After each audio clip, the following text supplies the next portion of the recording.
makhluk jin Hmm. itu mintanya macam-macam. Oh, ya, ya. Mintanya yang membuat merendahkan manusia dalam dunia nyata. Ah, Dia berusaha merendahkan harkat dan martabat manusia di hadapan bangsanya. ah. Itu kadang menyusui.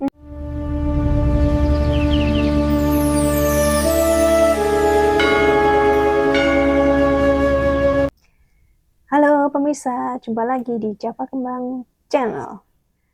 Assalamualaikum warahmatullahi wabarakatuh. Waalaikumsalam warahmatullahi wabarakatuh. Mas Didi? Ya. Apa Hari ini bahas ini apa? bahas yang sering terjadi di khalayak umum ya. Saya pengen tahu tentang pesugihan tuyul. Baru Trending ya. trending Gunung Kawi berarti. Kan bahasanya kan berarti itu tentang yang baru tren. Iya. Aku dengar kan apa namanya?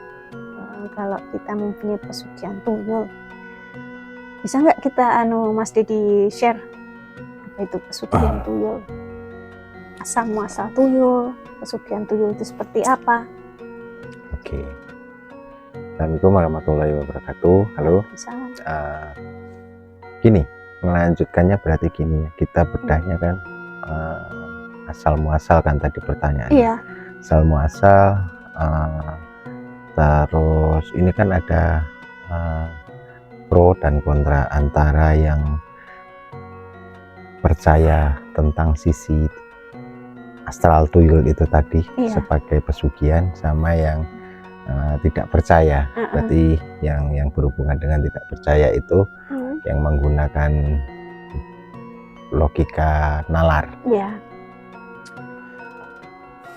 Jadi kalau kita tarik ke belakang, cerita misteri tentang hal-hal yang berhubungan dengan tuyul itu lebih berkembangnya berawal dari Pulau Jawa. Adat istiadat dan budayanya yang menarik tentang pesugihan. Mungkin dahulu sesuatu yang berhubungan kan masih sesuatu itu kan pasti dihubungkan dengan energi lain. Anak sakit panas, kesambet, kena apa, terus uang hilang, itu diambil.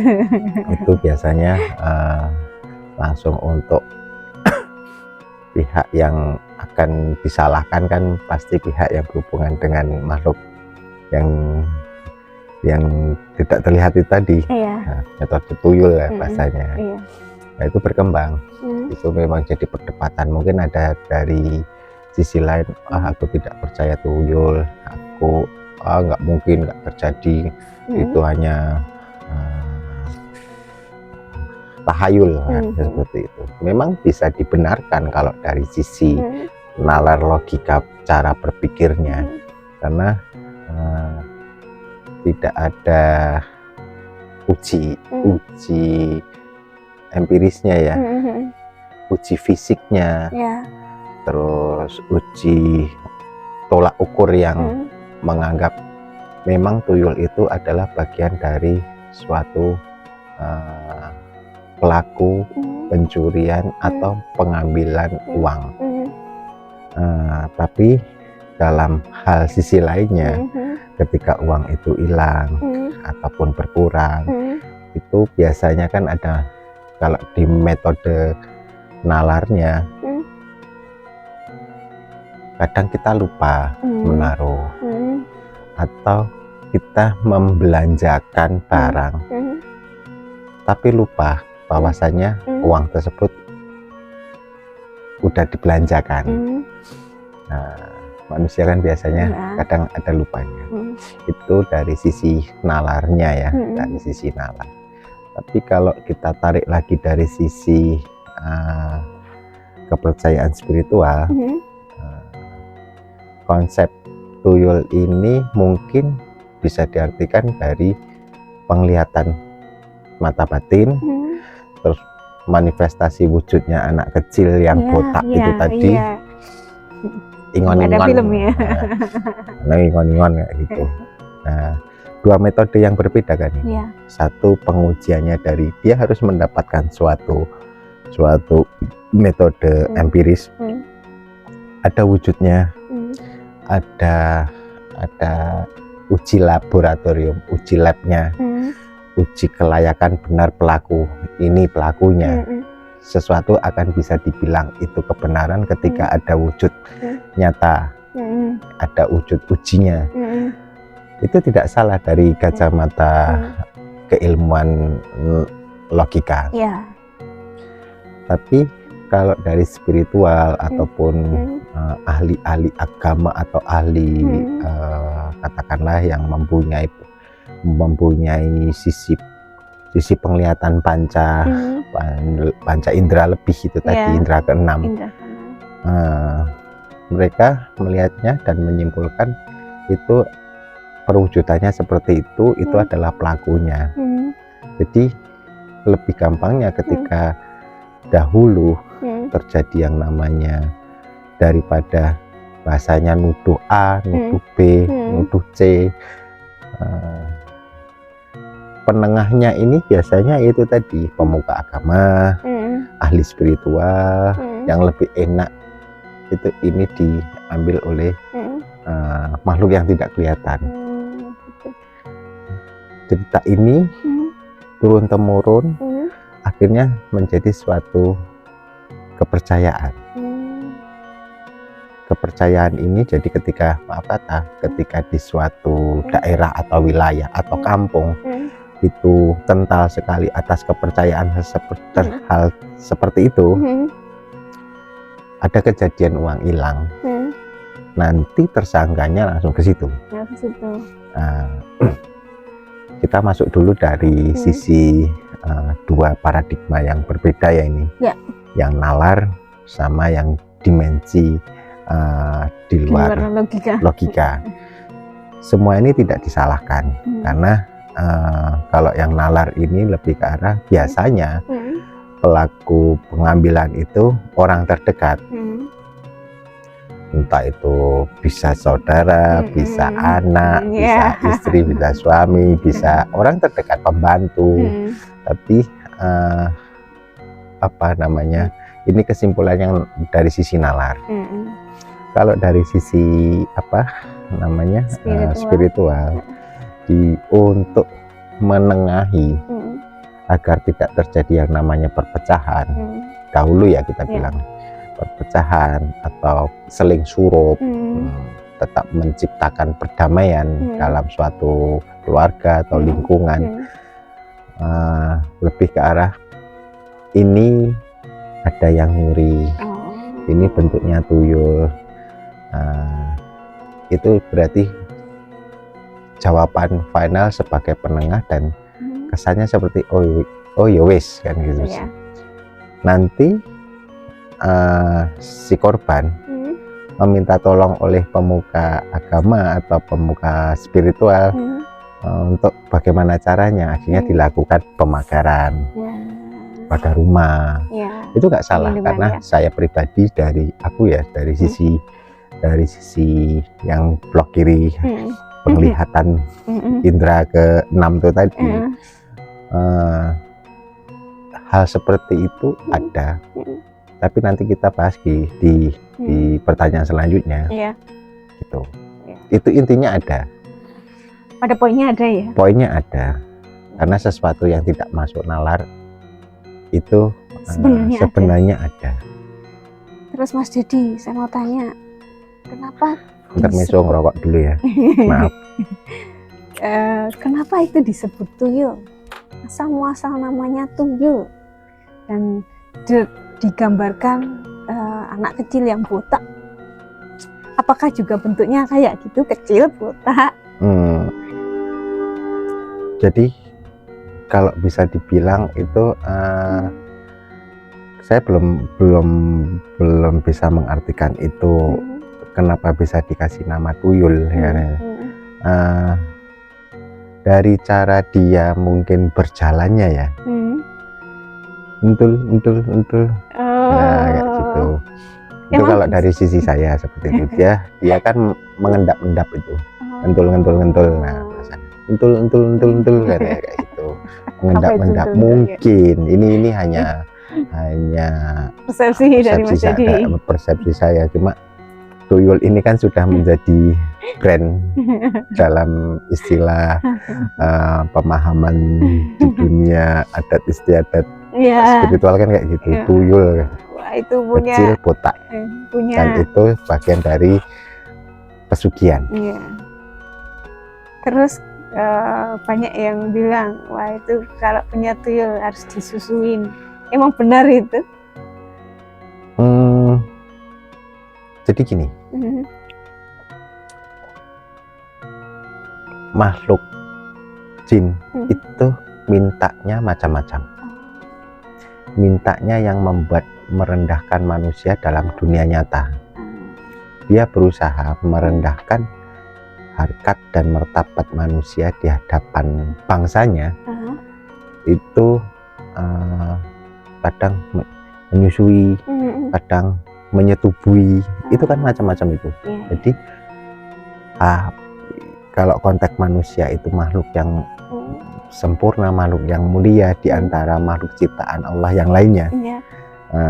Bagaimana untuk menurunkan kredibilitas dan nilainya? Ya ketika dia disuruh seperti itu, manusia yang mempunyai akal, pikiran, hati, perasaan, mau, bangsa mereka akan bergembira, menganggap sudah istilahnya 100% kepercayaan, keimanan dengan keyakinan agama mereka masing-masing itu sudah luntur dan lebih mudah untuk diarahkan next berikutnya, kayak gitu.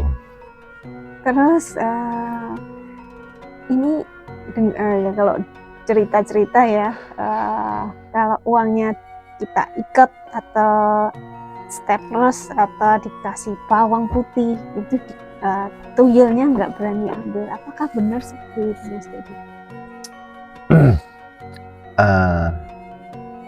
Itu metode untuk korban.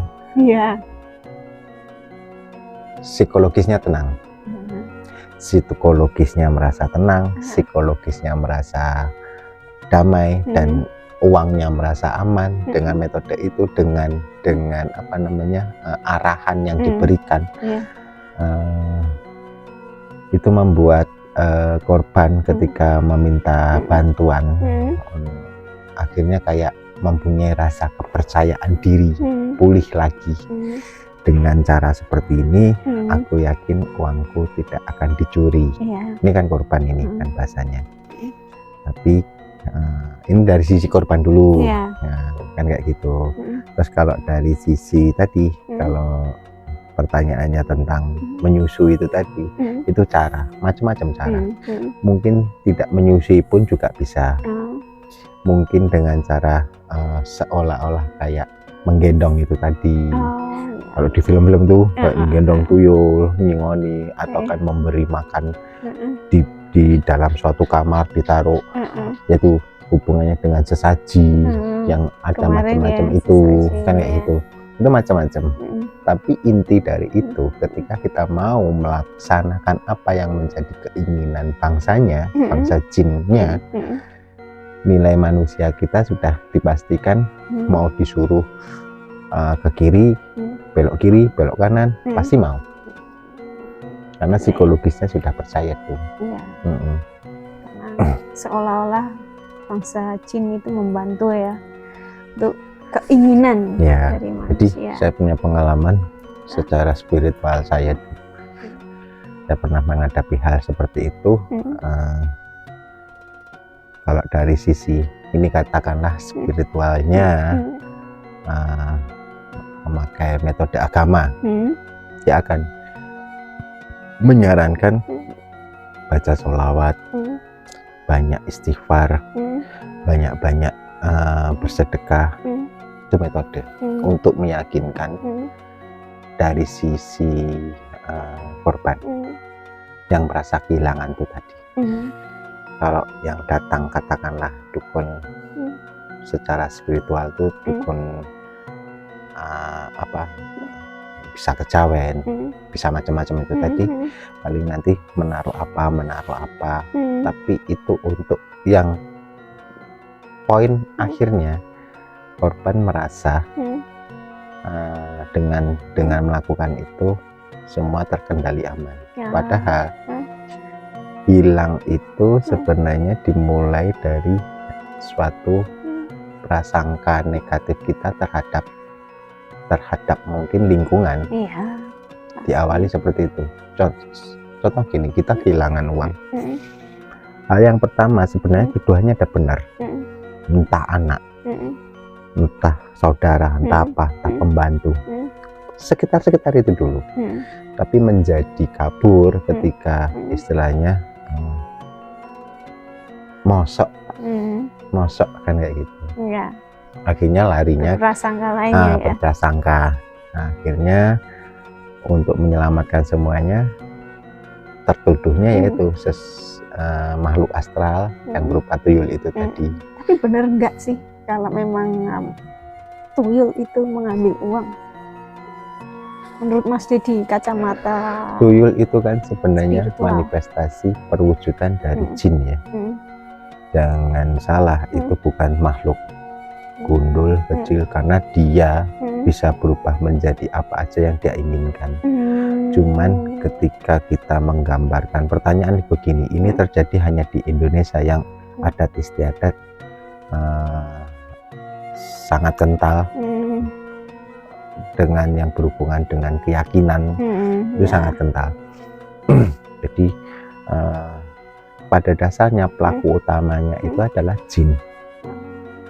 Jin itu mengarahkan kita kembali untuk sesuatu yang berhubungan dengan menjerumuskan manusia menjadi budaknya.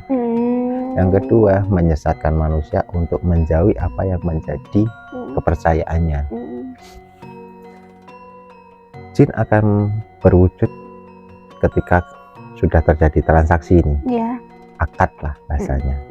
Akad terjadi menyanggupi dan disanggupi, hak dan kewajiban saya bilang.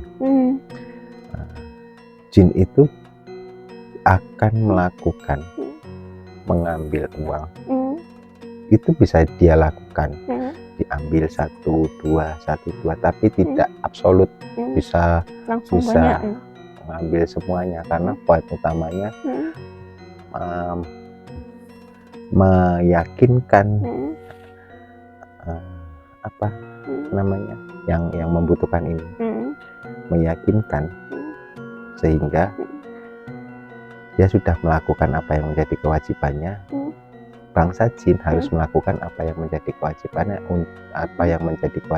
untuk memberikan haknya, hak ini. Dia akan memberikan, memang memberikan selembar, 2 lembar, 3 lembar, 4 lembar.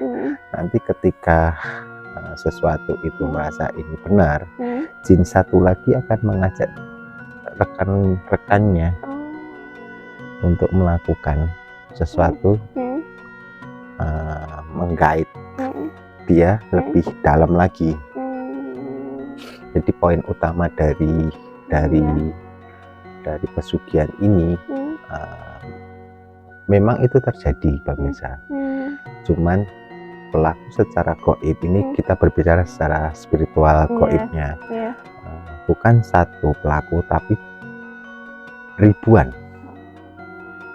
dari puluhan, ratusan, bahkan ribuan bangsa jin yang melakukan seperti itu, mengambil. Bukan tidak mungkin kalau di era Nabi Ibrahim sendiri, Nabi Sulaiman memindahkan barang A ke B dalam hitungan kedipan mata juga mereka mampu. Tujuan utama mereka pada saat itu memang aku adalah makhluk yang bisa melakukan sesuatu yang kamu tidak bisa lakukan. Dan memang diberi kelebihan seperti itu. Ketika manusia ini bisa menggeret member-member baru, dia akan melakukannya. kalau dalam bisnis itu multi level marketing. Nanti dia akan meminta, bilang sama temenmu, bilang sama mamamu, nanti akan ngajak. Tapi ketika akarnya sudah ngajak-ngajak itu tadi, ada titik yang dimana itu semua ketika sudah percaya ini semua menjadi netral. Orang udah percaya kok, ngapain aku harus berusaha untuk menunjukkan eksistensiku kepada manusia, hai manusia, untuk agar kamu percaya aku. Orang udah percaya kok. Dan seperti itu. Berarti kalau istilahnya ngambil selembar dua lembar, kalau beberapa dia berarti kan mengajak ya, jadi multi level marketing ya tadi yang Mas Dedi bilang. Terus kan nanti kan dalam hal tadi perjanjiannya kan satu jin atau memang hanya perjanjian dengan jin sehingga jinnya itu mengajak teman-temannya. Jin dalam wujud tuyul itu ya. Tuyul. Karena kan dia sudah dinamai tuyul, akhirnya jin itu harus berbentuk tuyul. Iya, berbentuk tuyul yang botak itu tadi. Itu apakah kan tadi Mas Dedi bercerita dia akan mengajak teman-temannya untuk selembar dua lembar 3 lembar atau nanti kan sekali lebih. Yang saya tanyakan ketika hal pertama mereka mengadakan perjanjian, apakah itu hanya satu perwujudan si tuyul satu itu kemudian mengajak teman-temannya, terus yang teman-temannya tuyul itu nanti kan akan meminta haknya juga. Itu bagaimana Mas Dedi? Boleh share? Ada satu jin dalam wujud tuyul itu tadi. Terjadi yang namanya akad. Satu request, 2 request sudah selesai. Manusia itu tidak akan pernah cukup dan puas akan keinginannya. Pasti dia akan menaikkan level keinginan tersebut. Oke, tapi dengan syarat begini-begini. Syaratnya naik nih. Syaratnya naik. Syarat bukan dari juru kunci atau apa, tapi dari yang namanya jin yang berwujud tuyul ini tadi. Mungkin yang dulu ya, mungkin dari yang netek itu tadi menyusui kan bahasanya. Menyusui. Mungkin bisa lebih minta minta menyusui anaknya atau jadi kayak seolah-olah kan seperti itu. Nanti jin yang berwujud tuyul ini akan mengajak rekannya lagi untuk menggabungkan energi untuk ini tadi, untuk menghasilkan apa yang dia capai. Jadi jin yang diajak ini akan mendapatkan suatu energi yang diambil itu kembali tadi energi manusia, sukmonya, energi kakang kawa adi hari-harinya, energi roh jiwanya. Semakin banyak manusia yang request ini tadi ya itu tadi, aku minta agar anakmu begini-begini, semakin banyak pengikutnya, semakin kuat entitas kekuatan dari yang namanya jin ini. Itu kayak gitu, jin tuyul. Jadi kalau kita itu kan baru tren itu di Gunung Kayu. Tidak salah, tempatnya tidak salah.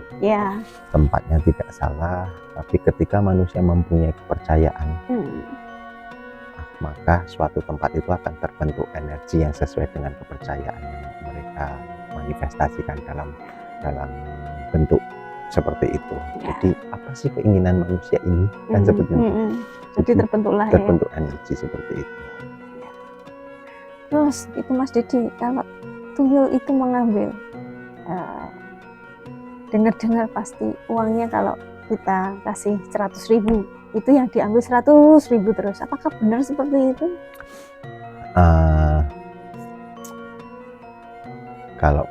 Kalau dari sisi spiritual, dia punya limit ya, batasan. Katakanlah saya ini sebagai membuat perjanjian dengan dia mempunyai limit 1 sampai 10 juta, katakanlah 10, nanti naik sampai berapa 10 juta kan seperti itu. Nah, untuk mengambil hal-hal seperti itu kadang tidak pakai uang yang dari lingkungan, tapi dia bisa mengambil atau menciptakan uang tersebut seperti uang seolah-olah mengambil dari lingkungan. Kalau di dalam spiritual itu penggandaan uang, yang money laundry dong. Jadi sesuatu yang dari dunia gaib itu yang biasanya dia tidak munculkan, dia akan bisa munculkan dalam bentuk uang. Seperti halnya emas yang mereka simpan selama ini, mereka tutupi. Nah, di situ ada istilahnya penukaran dari nilai wujud emas ke menjadi suatu bentuk uang. Berarti itu uangnya asli? Uang itu asli. Itu saya pernah pegang uang itu asli. Seperti uang pada umumnya. Tapi cara kerjanya mereka akan mengambil tetap dari orang-orang yang bisa berhubungan dengan sesuatu dari maksiat, diambil ke energi yang maksiat juga sebenarnya. Kalau partai kecil itu untuk menunjukkan eksistensinya dalam suatu wilayah, dia akan mengambil di 1 rumah, 2 rumah, dan itu aja akhirnya timbul kegaduhan. Tapi untuk mewujudkan seperti ini kadang mereka mengambilnya dari sesuatu yang berhubungan dengan manusia lain yang mempunyai perilaku maksiat. Makanya kadang seperti ini, duit setan dipangan demit. Iya Kayak gitu. Jadi ketika kita ngambilnya banyak, kita mendapatkan uang secara tidak baik, secara tidak halal kan kayak gitu. Uang itu diambil tanpa sadar, kita pun tidak sadar bahwasanya uang kita berkurang. Ngambilnya dari situ. Jadi bukan ngambil dari lingkungan semua rata diambil sama dia dan orang itu enggak. Jangan salah loh, peradaban mereka jauh lebih modern cara berpikirnya. Bagaimana ini kan ilmu sesat ya, mereka bagaimana menyesatkan manusia. Poin utamanya kan menyerap inti energi, inti kepercayaan jiwa, inti kepercayaan raga untuk sesuatu yang berhubungan dengan ketuhanan, memudar hanya gara-gara dia percaya dengan yang namanya gaib itu tadi. Jin itu metode yang ini bisa bahasa saya itu bisa berbeda dengan analisa spiritual lain. Tapi ketika kita memahami cara kerjanya benar secara spiritual indera keenam atau berinteraksi benar,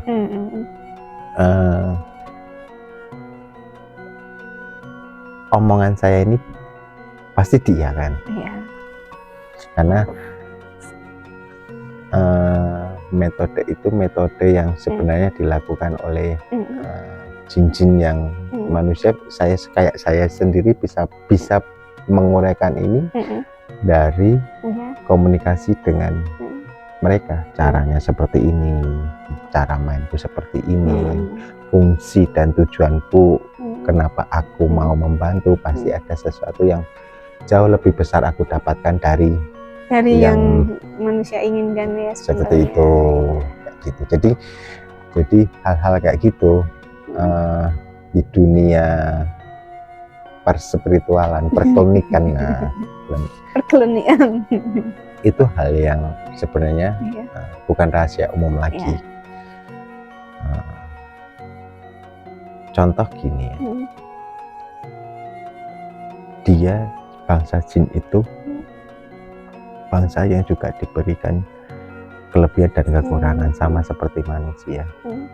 Manusia di alam pikirnya ketika dia benar-benar berpusat dan berpasrah kepada Tuhan, kepada Allah dalam metode agama, dia benar memasrahkan diri untuk mendapatkan rezeki yang halal, dia akan mendapatkannya juga dengan dengan tulusnya, dengan kepasrahannya itu tadi. Makanya ada ayat, aku akan memberi rezeki dari jalan yang tak kau sangka-sangka itu tadi. Dan seperti itu. Jin berupa tuyul ini tadi. Tuyul ini bukan apa ya namanya, bukan makhluk gambaran, tetapi tuyul itu yang harus dipahami, makhluk astral itu bisa merubah wujud sesuai apa yang diyakini manusia.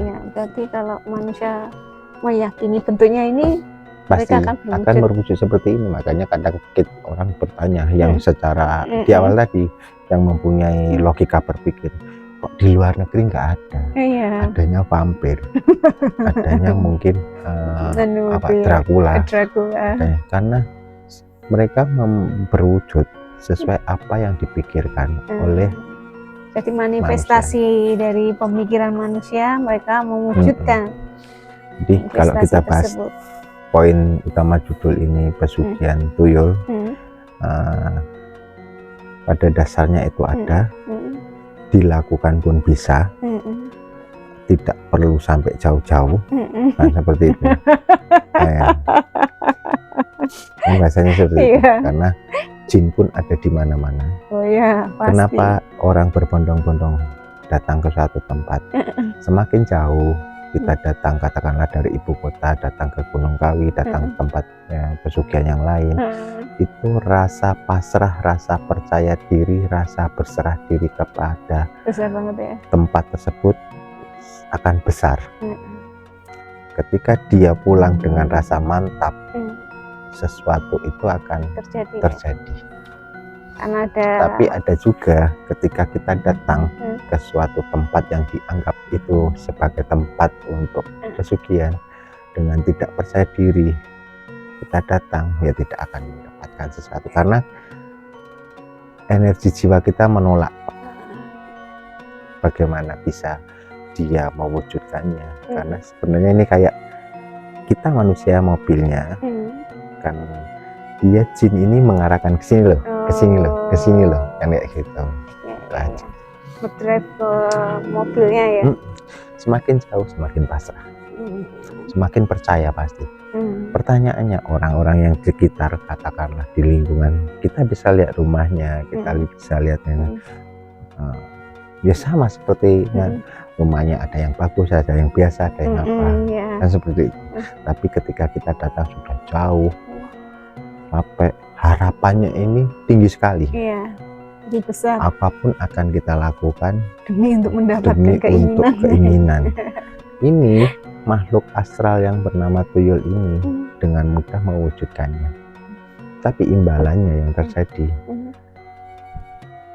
roh sukma jiwa kita ya udah digadaikan sampai akhir zaman, dan itu pasti ditolak oleh Allah. Menarik ya pemirsa. Kayak gitu. Mas Dedi share tentang pesugihan tuyul. Saya rasa cukup sekian, ya, Mas Dedi. Kita lanjut episode berikutnya. Biar jadi semakin seru, hal-hal begini ini bukan tabu untuk dibicarakan, karena perlu diketahui saya juga pelaku spiritual yang akhirnya tidak melakukan hal-hal seperti itu. Jadi dulu mungkin dulu pernah, ini hanya untuk share aja, berbagi pengalaman, cerita, agar kita ini tidak melakukan hal-hal yang menjerumuskan diri kita sendiri. Jadi lebih baik kita tahu sejak dini agar tidak melakukan hal yang kita bisa bilang itu hal yang menjadikan kerugian dari diri kita sendiri, walaupun mungkin itu keinginan nafsu manusia itu yang pengen ini ya. Mewujudkannya dengan hal yang instan, dengan cara ya itu mencari pesugihan yang kita cerita tentang tuyul hari ini. Oke pemirsa, terima kasih telah mampir ke channel kami Java Kembang. Semoga bermanfaat bagi semua. Terima kasih. Wassalamualaikum warahmatullahi wabarakatuh.